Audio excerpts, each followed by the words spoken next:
So oil price has plummeted, as you can see by this chart. We at the year opened $61. I think this is by the by the barrel, the price per barrel. I'm not 100% sure, but you can see the year low is negative $2. So the price of oil is actually cheaper to not own oil, and people are actually paying people to take oil off their hands right now.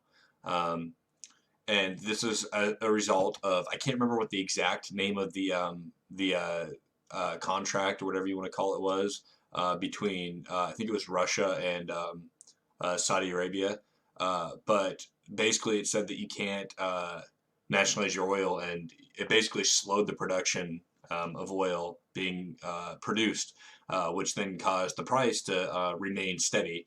But they refused to come to an agreement, and this is the result. Now, leftists like me would say that this is most likely a good thing because we hate oil companies, we hate oil in general, we hate fossil fuels.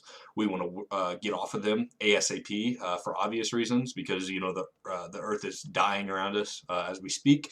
But rightists like Donald Trump want to seize on this opportunity to give corporate bailouts, some socialism, some corporate socialism to the rich during a global pandemic where 80% of the country can't make it right now. So Trump tweeted this: "We will never let the great U.S. oil and gas industry down. I have instructed the Secretary of Energy and Secretary of Treasury to formulate a plan which will make funds available so that these very important companies and jobs will be secured long into the future." The exact opposite of what needs to happen. So at a time when you decide Senate just passed and Trump just passed basically a corporate slush fund to the airline industry, to the cruise ship industry and other industries alike that are currently suffering, quote unquote suffering, when it's actually the workers that are suffering, to the tune of around $4 trillion. A corporate slush fund signed away, $4 trillion signed away, given into corporate bailout, corporate socialism. And there's pennies, basically scraps for normal everyday people.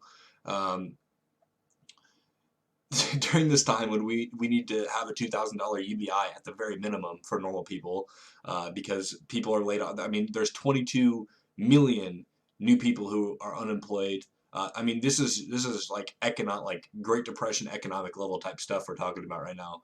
And Donald Trump wants to bail out the gas and oil industry because why not? You've already bailed out your other rich prick buddies. So this is at a time when 46,000 Americans have died. 829,000 Americans are infected with the coronavirus. And now keep in mind, this is the official numbers, and we're probably lying just like China is. And yesterday alone, we were at 818,000. So we've gained 10,000 today, 25,000 yesterday. No sign of slowing. Still 700,000 cases right now that are active, meaning that 7 out of 8 people who have coronavirus still have it. And most of those people who don't have it have died. So during this time when we need massive bailouts to the people, not corporations, Donald Trump wants to save an industry that should be dying, that should die, so we can save our planet and we can invest in green new jobs like solar, wind, nuclear, if you want to go that route, and create millions of jobs that way.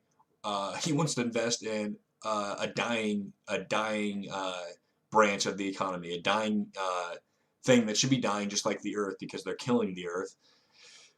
And it's so frustrating to see people like him want to bail out the worst kind of industries, but when it comes to the people, we get nothing. We get absolutely nothing. I'll leave you with a quote from Martin Luther King because it's my favorite quote and it's one I've been saying a lot.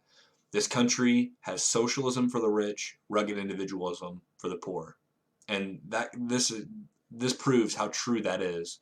That when the oil and gas industry needs a bailout, Trump will sign it away right now. Whatever, a blank check. Whatever you want, you get it.